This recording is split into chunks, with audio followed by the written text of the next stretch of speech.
ಭಾರತ ಮತ್ತು ಪಾಕಿಸ್ತಾನ ಅಂದರೆ ಪಾಕಿಸ್ತಾನ ನಡುವೆ ಭಯಾನಕ ವಾತಾವರಣ ಉಂಟಾಗಿದೆ. ಯಾವುದೇ ಸಮಯದಲ್ಲೂ ಏನು ಬೇಕಾದರೂ ಆಗಬಹುದು ಅನ್ನುವ ಪರಿಸ್ಥಿತಿ ಇದೆ. ಹೌದು, ಏಪ್ರಿಲ್ 22, 2025 ಕಾಶ್ಮೀರದ ಪಹಲ್ಗಾಮ್ನಲ್ಲಿ ನಡೆದ ಉಗ್ರರ ದಾಳಿಯಿಂದ ಭಾರತ ತನ್ನ ಪ್ರತೀಕಾರವನ್ನ ತೀರಿಸಿಕೊಂಡಿತ್ತು. ಪ್ರಧಾನಮಂತ್ರಿ ನರೇಂದ್ರ ಮೋದಿ ಅವರ ನೇತೃತ್ವದಲ್ಲಿ ನಡೆದ ಆಪರೇಷನ್ ಸಿಂಧೂರು ಯಶಸ್ವಿಯಾಗಿತ್ತು. ಇದರಿಂದ ಹಲವಾರು ಉಗ್ರರ ತಾಣಗಳನ್ನ ಧ್ವಂಸ ಮಾಡಲಾಗಿತ್ತು. ಅದಕ್ಕೆ ಪ್ರತೀಕಾರವಾಗಿ ಪಾಕಿಸ್ತಾನವು ಕೂಡ ಭಾರತದ ಜಮ್ಮು ಮತ್ತು ಕಾಶ್ಮೀರ ಪ್ರದೇಶದಲ್ಲಿ ಸಾಮಾನ್ಯ ಜನರ ಮೇಲೆ ಆಕ್ರಮಣ ಮಾಡಿತ್ತು. ಇದರಿಂದ ಸಾವು ನೋವುಗಳು ಕೂಡ ಆಗಿವೆ. ಇದರ ಪ್ರತೀಕಾರವಾಗಿ ಭಾರತವು ಕೂಡ ಪಾಕಿಸ್ತಾನದಲ್ಲಿ ಹೊಕ್ಕು ಹಲವಾರು ವಾಯುನೆಲೆಗಳನ್ನ ಧ್ವಂಸ ಮಾಡಿದೆ. ಈಗ ಭಾರತ ಮತ್ತು ಪಾಕಿಸ್ತಾನ ನಡುವೆ ಈ ಒಂದು ಕಾಳಗ ಯುದ್ಧದ ಸ್ವರೂಪವನ್ನ ಪಡೆದುಕೊಂಡಿದೆ. ಹೀಗಾಗಿ ಪಾಕಿಸ್ತಾನ ಭಾರತದ ಹಲವಾರು ಕಟ್ಟಡಗಳ ಮೇಲೆ, ಸೇತುವೆಗಳ ಮೇಲೆ, ದೇವಸ್ಥಾನಗಳ ಮೇಲೆ ಮತ್ತು ಅಣೆಕಟ್ಟುಗಳ ಮೇಲೆ ಕಣ್ಣು ಇಟ್ಟಿದೆ. ಯಾವುದೇ ಸಮಯದಲ್ಲೂ ಎಂತಹ ಪರಿಸ್ಥಿತಿ ಕೂಡ ಬರಬಹುದು. ಹಾಗೆಯೇ ಕರ್ನಾಟಕದ ಪಾಲಿಗೂ ಕೂಡ ಅದು ಅಪಾಯ ಕಾದಿದೆ ಅಂದರೆ ತಪ್ಪಾಗಲಾರದು. ಹೌದು, ಅದರಲ್ಲೂ ಉತ್ತರ ಕರ್ನಾಟಕದ ಆಲಮಟ್ಟಿ ಡ್ಯಾಂಗೂ ಕೂಡ ಕಂಟಕ ಕಾದಿದೆ ಎನ್ನಲಾಗಿದೆ. ಒಂದು ವೇಳೆ ಪಾಕಿಸ್ತಾನದವರು ಅಣೆಕಟ್ಟುಗಳ ಮೇಲೆ ದಾಳಿ ಮಾಡಿದರೆ ಅಪಾರ ಪ್ರಮಾಣದ ಹಾನಿ ಉಂಟಾಗುವ ಸಂಭವವಿದೆ. ಮೊದಲಿನಿಂದಲೂ ಆಲಮಟ್ಟಿ ಡ್ಯಾಂ ಉಗ್ರರ ಕಣ್ಣಲ್ಲಿ ಇದ್ದೇ ಇತ್ತು. ಉತ್ತರ ಕರ್ನಾಟಕದ ಜೀವನದಿಯಾಗಿರುವ ಕೃಷ್ಣಾ ನದಿಗೆ ಕಟ್ಟಿರುವ ಈ ಅಣೆಕಟ್ಟಿನ ಇತಿಹಾಸ ನಿಜಕ್ಕೂ ರೋಚಕವಾಗಿದೆ. ನಮಸ್ಕಾರ ಸ್ನೇಹಿತರೆ, ನಿಮಗೆಲ್ಲ ಆತ್ಮೀಯ ಹಾಗೂ ಅದ್ದೂರಿ ಸ್ವಾಗತ. ಬಯಲು ಸೀಮೆ ಭಾಗದಲ್ಲಿ ನೀರು ಲಭಿಸುವುದೇ ತುಸು ಕಷ್ಟ. ಅಂಥದ್ರಲ್ಲೂ ನದಿಯೊಂದಕ್ಕೆ ಅಡ್ಡಲಾಗಿ ವಿಶಾಲವಾದ ಅಣೆಕಟ್ಟು ನಿರ್ಮಿಸಿ ತದನಂತರ ಆ ಅಣೆಕಟ್ಟಿನ ಸುತ್ತಲಿನ ಸ್ಥಳಗಳಲ್ಲಿ ವಿಸ್ತಾರವಾದ ಉದ್ಯಾನವನವನ್ನ ವ್ಯವಸ್ಥಿತವಾಗಿ ನಿರ್ಮಿಸುವುದನ್ನು ನೋಡಿದಾಗ ಒಂದು ಕ್ಷಣ ಅಚ್ಚರಿಯಾಗದೇ ಇರಲಾರದು. ಹೌದು, ಆ ಜಲಾಶಯವೇ ವಿಜಯಪುರ ಹಾಗೂ ಬಾಗಲಕೋಟೆ ಜಿಲ್ಲೆಯ ಮಧ್ಯದಲ್ಲಿರುವಂತಹ ಆಲಮಟ್ಟಿ ಜಲಾಶಯ. ಉತ್ತರ ಕರ್ನಾಟಕದ ಪ್ರಮುಖ ಜಲಾಶಯ ಪಟ್ಟಿಯಲ್ಲಿ ಆಲಮಟ್ಟಿ ಅಂದರೆ ಲಾಲ್ ಬಹದ್ದೂರ್ ಶಾಸ್ತ್ರಿ ಜಲಾಶಯ ಅಗ್ರಸ್ಥಾನವನ್ನ ಗುರುತಿಸಿಕೊಂಡಿದೆ.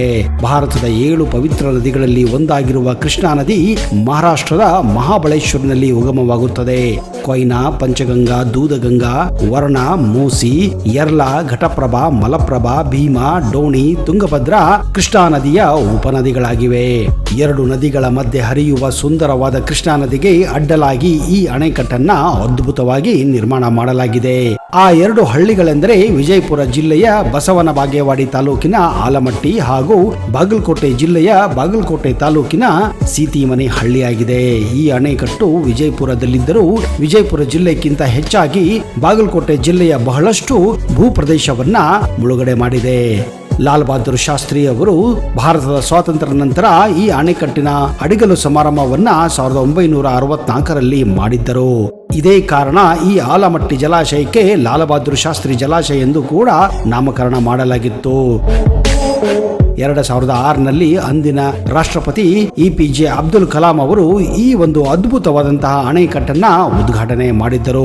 ಇದು 2005ರ ಜುಲೈ ತಿಂಗಳಲ್ಲಿ ಪೂರ್ಣಗೊಂಡಿತ್ತು. ಉತ್ತರ ಕರ್ನಾಟಕದ ಕೃಷ್ಣಾ ನದಿಯ ಮೇಲಿನ ಈ ಆಲಮಟ್ಟಿ ಅಣೆಕಟ್ಟು ಒಂದು ಜಲವಿದ್ಯುತ್ ಯೋಜನೆ ಕೂಡ ಆಗಿದೆ.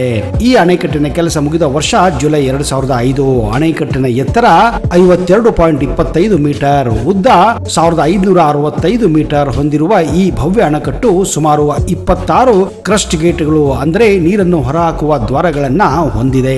ಆಲಮಟ್ಟಿ ಅಣೆಕಟ್ಟಿನಿಂದ ಕಲಬುರಗಿ, ಯಾದಗಿರಿ, ರಾಯಚೂರು, ವಿಜಯಪುರ ಮತ್ತು ಬಾಗಲಕೋಟೆ ಜಿಲ್ಲೆಗಳ 6.22 ಲಕ್ಷ ಹೆಕ್ಟೇರ್ ಪ್ರದೇಶಕ್ಕೆ ನೀರಾವರಿ ಸೌಲಭ್ಯ ಕಲ್ಪಿಸಲಾಗಿದೆ.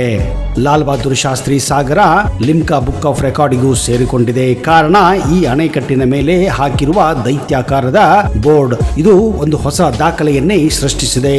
ಹೆಸರಿನಲ್ಲಿರುವ ಪ್ರತಿಯೊಂದು ಅಕ್ಷರವು ಸುಮಾರು 5 ಮೀಟರ್ನಿಂದ 7.5 ಮೀಟರ್ ಎತ್ತರ ಮತ್ತು 5 ಮೀಟರ್ನಿಂದ 10 ಮೀಟರ್ ಅಗಲ ಮತ್ತು 3 ಆಯಾಮಗಳನ್ನು ಹೊಂದಿದೆ. ಸಂಪೂರ್ಣ ಸೈನ್ ಬೋರ್ಡ್ 112 ಮೀಟರ್ ಉದ್ದ ಇದೆ. ಇದನ್ನ ಲಾಲ್ ಬಹದ್ದೂರ್ ಶಾಸ್ತ್ರಿ ಜಲಾಶಯ ಎಂದು ಇಲ್ಲಿ ಬರೆಯಲಾಗಿದೆ. ಜಲಾಶಯದ ಗೇಟುಗಳನ್ನ ಬಣ್ಣ ಬಣ್ಣದ ಲೈಟ್ಗಳಿಂದ ಅಲಂಕಾರ ಮಾಡಲಾಗಿದ್ದು, ರಾತ್ರಿ ವೇಳೆಯಲ್ಲಿ ಈ ಗೇಟಿನ ಮೂಲಕ ನೀರು ಹರಿದು ಬರುವ ದೃಶ್ಯವನ್ನು ನೋಡಲು ನಯನ ಮನೋಹರವಾಗಿರುತ್ತದೆ. ದೂರದಿಂದಲೇ ಅದ್ಭುತ ದೃಶ್ಯವನ್ನು ನೋಡಿಕೊಳ್ಳಲು ನಿಜಕ್ಕೂ ತುಂಬಾನೇ ಸಂತೋಷವಾಗುತ್ತದೆ.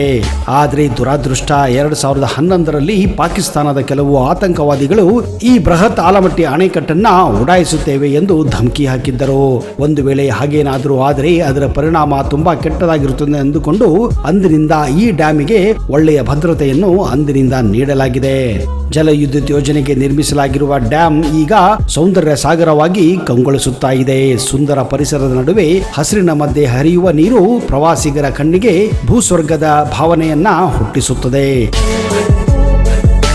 ಕೃಷ್ಣಾ ಮೇಲ್ದಂಡೆ ಯೋಜನೆ ಮುಳುಗಡೆಯ ಕುಟುಂಬಗಳ ಪೈಕಿ 5 ರಿಂದ 6 ಸಾವಿರ ಜನರಿಗೆ ಎಡೆಹಳ್ಳಿಯಲ್ಲಿ ಪುನರ್ವಸತಿಯನ್ನು ಕೂಡ ಕಲ್ಪಿಸಲಾಗಿದೆ.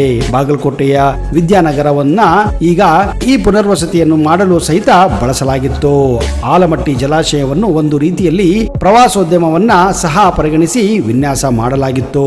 ಅಗಾಧ ಕಾಯದ ಅಣೆಕಟ್ಟಿನಿಂದ ನೀರು ಭೋರ್ಗರೆದು ಹೊರ ಹೋಗುವುದನ್ನ ನೋಡುವಾಗ ರೋಮಾಂಚನವಾಗದೇ ಇರಲಾಗದು. ಪ್ರವಾಸಿಗರಿಗೆ ಮತ್ತೆ ಮತ್ತೆ ಭೇಟಿ ನೀಡಬೇಕೆನ್ನುವ ಆಸೆ ಈ ಒಂದು ಜಲಾಶಯ ಹಾಗೂ ಇಲ್ಲಿನ ಉದ್ಯಾನವನ ಹುಟ್ಟಿಸುತ್ತದೆ. ಇನ್ನು ಜಲಾಶಯ ಸುತ್ತಮುತ್ತಲಿನ 7 ಸ್ತರಗಳಲ್ಲಿ ನಿರ್ಮಿಸಲಾಗಿರುವ ಉದ್ಯಾನವಂತೂ ವರ್ಣಿಸಲು ಸಾಧ್ಯವೇ ಎನ್ನುವಷ್ಟು ಸುಂದರವಾಗಿ ಕಂಡುಬರುತ್ತದೆ. ಸುಮಾರು 77 ಎಕರೆಯಷ್ಟು ವಿಸ್ತಾರವಾದ ಪ್ರದೇಶದಲ್ಲಿ ವ್ಯಾಪಿಸುವ ಈ ಉದ್ಯಾನವನವನ್ನ ಕೆಲವು ನಿರ್ದಿಷ್ಟ ಆಕರ್ಷಣೆಗಳಿಗಾಗಿ ವಿಂಗಡಿಸಲಾಗಿದೆ.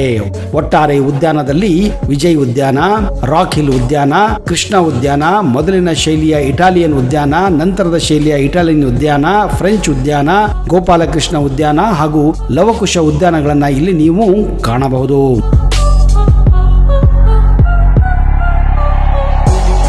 ಮೈಸೂರು ಬಳಿ ಇರುವ ಬೃಂದಾವನ ಉದ್ಯಾನದಲ್ಲಿ ಇರುವಂತಹ ದೋಣಿ ವಿಹಾರದ ಸೌಲಭ್ಯ ಇಲ್ಲಿ ಕೂಡ ಇದೆ. ಅಲ್ಲದೆ ಕರ್ನಾಟಕದಲ್ಲಿ ಉತ್ತಮ ಎನ್ನಬಹುದಂತಹ ಸಂಗೀತಮಯ ಕಾರಂಜಿಯೂ ಕೂಡ ಇಲ್ಲಿದೆ. ಈ ಎಲ್ಲ ಆಕರ್ಷಣೆಗಳು ಸಾಕಷ್ಟು ಸಂಖ್ಯೆಯಲ್ಲಿ ಪ್ರವಾಸಿಗರನ್ನ ಬರಮಾಡಿಕೊಳ್ಳುತ್ತಿವೆ. ಜಲಾಶಯ ಹತ್ತಿರ ಇರುವ ಸೀತಿಮನೆ ಹಳ್ಳಿಯ ಒಂದು ಗುಡ್ಡದ ಮೇಲೆ ಸೀತಾಮಾತೆಯ ವಿಗ್ರಹವಿದ್ದು ಅದರ ಮುಂದೆ 2 ಕೊಳಗಳಿವೆ. ಜನರು ಆ ಕೊಳದಲ್ಲಿರುವ ನೀರು ಎಂದಿಗೂ ಬತ್ತುವುದಿಲ್ಲವೆಂದು ನಂಬುತ್ತಾರೆ ಹಾಗೂ ಅದನ್ನು ಲವಕುಶ ಕೊಳ ಎಂದು ಕೂಡ ಕರೆಯುತ್ತಾರೆ. ಈ ಪ್ರಸಂಗವನ್ನ ಯಥಾವತ್ತಾಗಿ ಇಲ್ಲಿನ ಲವಕುಶ ಉದ್ಯಾನದಲ್ಲಿ ನಿರ್ಮಿಸಲಾಗಿದೆ. ಕರ್ನಾಟಕ ಸರ್ಕಾರ ಕೃಷ್ಣ ಭಾಗ್ಯ ಜಲ ನಿಗಮ ವತಿಯಿಂದ ಈ ಅದ್ಭುತವಾದ ಅಣೆಕಟ್ಟಿನ ಯೋಜನೆ ಹಾಗೂ ಅನುಷ್ಠಾನ ಮಾಡಲಾಗಿದ್ದು ರಾಷ್ಟ್ರೀಯ ಮಹತ್ವ ಪಡೆದಿರುವ ವಿವಿಧ ಉದ್ದೇಶಗಳ ಅದ್ಭುತ ಅಣೆಕಟ್ಟಾಗಿ ಈ ಆಲಮಟ್ಟಿ ಅಣೆಕಟ್ಟನ್ನ ನಿರ್ಮಾಣ ಮಾಡಲಾಗಿದೆ. ಆಲಮಟ್ಟಿ ಅಂದ ಹಾಗೆ ಬೆಂಗಳೂರಿನಿಂದ ಸುಮಾರು 500 ಕಿಲೋಮೀಟರ್ ಹಾಗೂ ವಿಜಯಪುರದಿಂದ ಸುಮಾರು 70 ಕಿಲೋಮೀಟರ್ ಅಷ್ಟು ದೂರದಲ್ಲಿದೆ. ವಿಜಯಪುರ ನಗರ ಕೇಂದ್ರ ಬಸ್ ನಿಲ್ದಾಣದಿಂದ ಆಲಮಟ್ಟಿಗೆ ಸಾಕಷ್ಟು ಬಸ್ಸುಗಳ ವ್ಯವಸ್ಥೆ ಕೂಡ ಇದೆ. ಹಾಗೆಯೇ ಬಾಗಲಕೋಟೆಯಿಂದಲೂ ಕೂಡ ನಿಮಗೆ ಹಲವಾರು ಬಸ್ಸುಗಳ ಸೌಲಭ್ಯ ಇದೆ. ಆಲಮಟ್ಟಿ ಜಲಾಶಯ ನಿರ್ಮಾಣದ ವೆಚ್ಚ ಆರಂಭದಲ್ಲಿ ಸುಮಾರು 1470 ಕೋಟಿ ರೂಪಾಯಿ ಎಂದು ಯೋಚಿಸಲಾಗಿತ್ತು. ಆದರೆ ಯೋಜನಾ ನಿರ್ವಹಣಾ ವರ್ಗಾವಣೆಯನ್ನ ಕರ್ನಾಟಕ ಪವರ್ ಕಾರ್ಪೊರೇಷನ್ ಲಿಮಿಟೆಡ್ ಕೆಪಿಸಿಎಲ್ಗೆ ವಹಿಸಿದ ನಂತರ ಅಂದಾಜು ವೆಚ್ಚ 50% ಕಡಿತಗೊಳಿಸಲಾಯಿತು. ಇದರ ಒಟ್ಟು ಖರ್ಚು 674 ಕೋಟಿ ರೂಪಾಯಿ ಆಗಿದ್ದು ಅಂತಿಮವಾಗಿ ಕೆಪಿಸಿಎಲ್ ಈ ಯೋಜನೆಯನ್ನ 520 ಕೋಟಿ ವೆಚ್ಚ ಮಾಡಿತ್ತು ಹಾಗೂ 40 ತಿಂಗಳಲ್ಲಿ ಸಂಪೂರ್ಣ ಅಣೆಕಟ್ಟನ್ನ ಪೂರ್ಣ ಮಾಡಿತ್ತು. ಜುಲೈ 2005ರಲ್ಲಿ ನಿರ್ಮಾಣ ಕೊನೆಗೊಂಡಿತ್ತು. ಈ ಅಣೆಕಟ್ಟು ಬಿಜಾಪುರ ಮತ್ತು ಬಾಗಲಕೋಟೆ ಜಿಲ್ಲೆಗಳ ಅಂಚಿನಲ್ಲಿದೆ. ಭೌಗೋಳಿಕವಾಗಿ ಇದು ಬಿಜಾಪುರ ಜಿಲ್ಲೆ ಇದೆ. ಆದರೆ ಜಲಾಶಯವನ್ನು ಭರ್ತಿ ಮಾಡುವ ಕಾರಣ ಬಾಗಲಕೋಟೆ ಜಿಲ್ಲೆಯ ದೊಡ್ಡ ಪ್ರದೇಶವನ್ನ ಮುಳುಗಿಸಲಾಗಿದೆ. ಈ ಅಣೆಕಟ್ಟು ಒಟ್ಟು ನೀರಿನ ಶೇಕಡಾವಾರು ಸಾಮರ್ಥ್ಯ 123 ಟಿಎಂಸಿ 519 ಮೀಟರ್ ಎಂಎಸ್ಎಲ್ ಅಲ್ಲಿ ಹೊಂದಿದೆ. ಸ್ನೇಹಿತರೆ, ಒಂದು ವೇಳೆ ನೀವು ವಿಜಯಪುರ, ಬಾಗಲಕೋಟೆ, ಕೂಡಲಸಂಗಮ, ಐಹೊಳೆ, ಪಟ್ಟದಕಲ್ಲು, ಬನಶಂಕರಿಗೆ ಹೋದರೆ ತಪ್ಪದೆ ಆಲಮಟ್ಟಿ ಜಲಾಶಯವನ್ನು ಭೇಟಿ ಕೊಟ್ಟು ಆ ಸುಂದರ ಪರಿಸರವನ್ನ ಅನುಭವಿಸಿ ಸಂತೋಷ ಪಡಬಹುದು.